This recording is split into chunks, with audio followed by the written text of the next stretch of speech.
Yes, as per usual, we always have our throwdown. I promise, Akona, I'm not going to throw you off too much. Thank you. But let's start with the most important question. In your prime years, who was faster, you or Otto? Definitely me. Oh, definitely. Yes, and he would tell you as well. If he was here, he would tell you.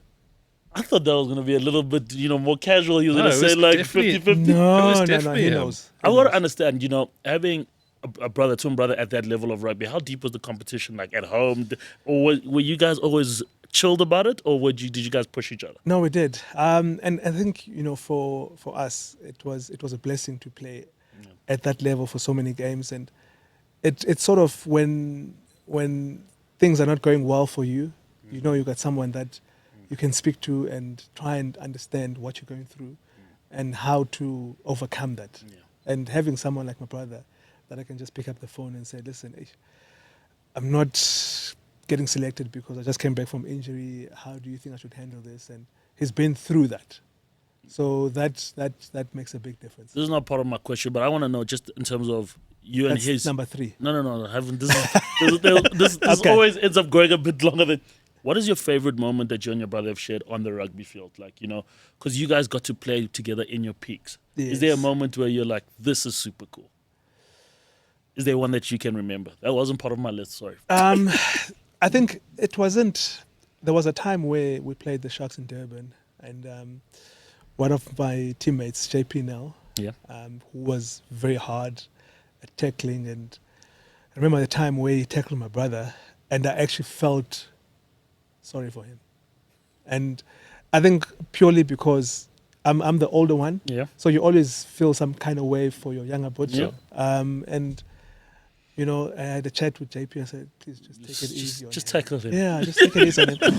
But I think you had to just bring yourself out of back it it, yeah. as quickly as possible because You're it's a competing. professional. Yes, Yeah. yeah.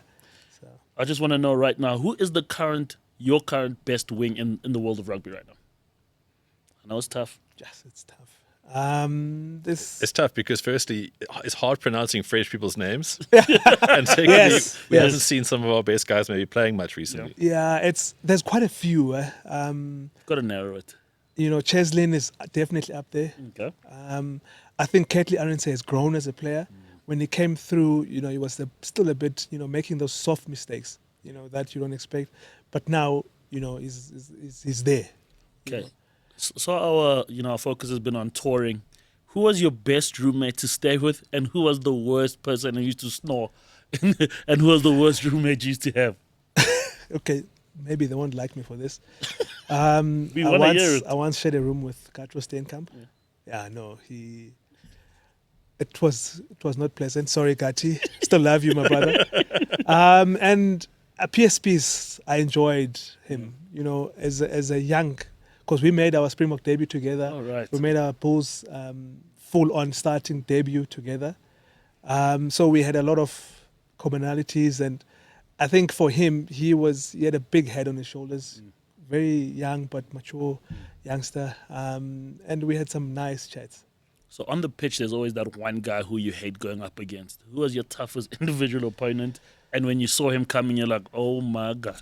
When we were playing against the Hurricane, Julian Sevilla, and he was still the boss then. Yeah. And whenever we had to go to Wellington, I knew that it was going to be a tough afternoon because he was big. And I think that's the thing with the Maoris. They don't just have big legs or maybe a big upper body and maybe legs that you can, give yourself a chance Strong with. everywhere. They're just strong everywhere. Yeah. They're strong, they're quick. And I always had to make sure that JP or whoever was playing 13, Back me listen, up. the plan is I'm going to push him to the inside. Yeah. So let's just try and find a way to take him down. Yeah. And I know he was a beast.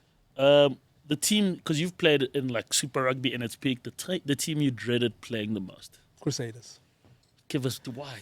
Everybody. Oh, but they were They so were- good. they were They were the so team. good in the era. Like those guys, they were just too good. They didn't have a lot of weaknesses. And you don't find a lot of teams like that. They didn't have like the huge players like the Blues or the Hurricanes. Yes. But they had smart players. They know how to, stop you from, because we had also a solid pack. We knew that our pack can dominate anyone. And I think that's why we were so successful those years. But the Crusaders just find ways to either, double hit us and rip the ball, just do everything they can to just outsmart us. And obviously they had Aaron Major, Dan Carter at 10 and 12. And going into Christchurch, you knew that if you're not at your best, you're going to get 50 easy. You get pumped. Yeah, so we always try to have them coming to us at Loftus. Then we know that we've got a very good chance. And I think for me, back in the days, the Crusaders were definitely the best team in the world. So, Akona, you have a legendary rugby career. I don't want to gas you up, but I feel like you do, know that. Is there an individual moment for you where you're like, this was super special? And, we want to really know which was the one. Well, 07 was one of the best years for me. Going down to Durban and beating the Sharks in 85th minute.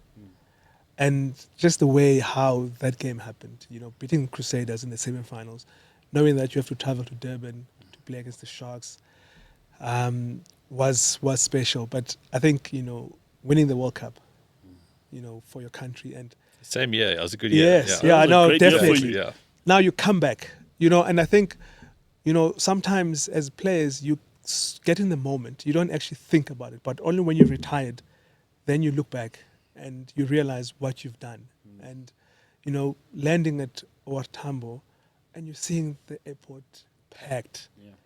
Going to Cape Town, driving through Soweto, going to Durban, going to Cape Town, and Newlands is packed. And there's no game, but just us there walking around with the trophy. That's when you actually realize what you've done for the country, and you get to appreciate that. And definitely those are the memories and moments that we'll treasure forever. That's awesome. I'm going to bring it back to rugby.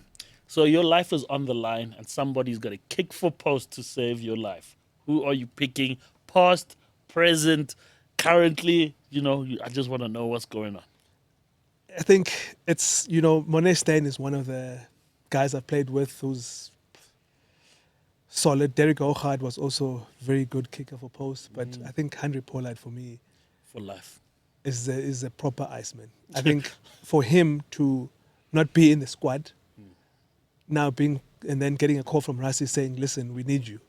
Coming there, kicking those kicks in the semis, in the final, in the quarters, and I think the most difficult kick was against England. The pressure's there. The weather's bad. Yep. And for him to just step up there and then kick it over with ease, I think if my life was on the line, he's the guy I'm going for. Andre Pollard, that's not a bad place to leave it. The coach that most influenced you in your career, who would you pick? Because you've played with some legendary coaches. Who's the one that really influenced you the most? I would say Hanneke Meyer. He was my coach at the Bulls, and we won our first Super Rugby with him. And I think purely because what he also instilled in the team, he tried and make sure that the culture in the team was everything. Yeah. You can have the best players, like you said, Man City, but if you can't have a culture in the team, players playing for each other. I remember the times we used to mock Western Province because they also had the best players. But we managed to beat them because we wanted to play for each other. And I don't know, maybe it's Cape Town, there's a lot of distractions. Sure. But for us, it was just that, he built a culture in the team. And I think that's why the Bulls is one of the most successful teams in the country. This is my final one, and I know Ben has been waiting for me to ask this question. If you could do it all again, professional rugby or professional golf? Golf. Golf. Nah, you didn't even give it a chance. I think, golf is something else. Like the pressure of being there. And purely because now, and the sport I played, I had teammates around me. If I fumble, they're there to pick me up. But golf, you're just there. That's you. If you duff your chip, that's you. If you make a bogey, that's you. If you make a birdie, that's you. Yeah. And it challenges you so much. I think you get to grow as a person. Yeah. You play a bad round. And I think, watching golf now, you get to understand the pros and respect them, because pros can shoot easily 66 and easily 86. But what I like when they say is, that doesn't define who you are. You can go out there and play the best round of your life, or you can play the worst round of your life, but that doesn't change who you are. And I think for me, that is special. That was crazy. I didn't expect them to Yeah, say like, it at the same time. You know what? When people ask that question, people always think, "Oh, you make so much money for golf." But what you've just pointed out confirms what I've always thought. Golf is such a special thing, and the mastery that you need to be great at that. Akona, you've just put me in a position where Ben gonna go on a golf range. No, I right can't. now. I can't. And I think, to Ben, stop him here. you I'm look gonna at, stop you look myself at here. the number one golfer in the world, Scotty Scheffler. Yeah. Scotty Scheffler says he's still trying to be the best player he can be. And he's the best player we've seen now. Yeah. Golf is, you just don't stop working on it. And that's what makes it so fun. Yeah. Yeah. Every single day. Ben, please. It's the US Open. It's the US Open this week. I'm excited about that. Yeah. But yeah, let's wrap it up there. To watch this full episode, click here. To watch previous episodes of the On the Bounce show, click here. Or catch us every Thursday on the Real Network from 4 p.m. SA time.